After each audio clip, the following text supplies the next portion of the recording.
Do you agree Matt Ryan has been criminally underrated? No, I don't believe he's been criminally underrated. I think that a lot of people watch football and they give Matt Ryan his respect. They know that he's a talent. It's just that, Molly, he hasn't had a winning record since 2017. He's just 7-9, 7-8, 4-12, and now this year he's 3-3. Right. And at one time he was the highest paid quarterback in football. He's a former league MVP. I'm just saying, and he's a former league MVP who took them to the Super Bowl. And listen, it's hard to recover when you're the quarterback that had enough clout in the league and you lose a 25-point lead in the Super Bowl.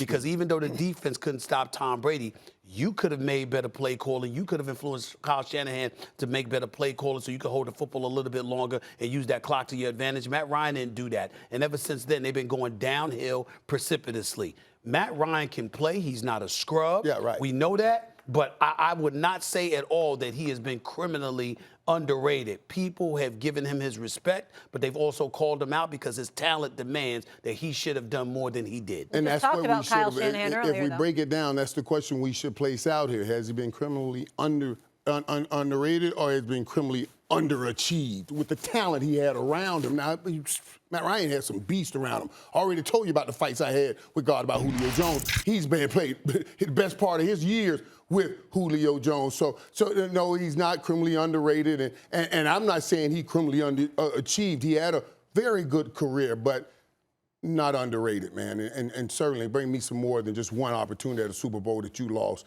and let Tom Brady come back on. So, hey, coach is just trying to get close with him. I understand that and make sure that everybody understands that he's behind. When's the last time he had a really good defense? It's been a while. Crickets. It's been a while, but let's also understand something here.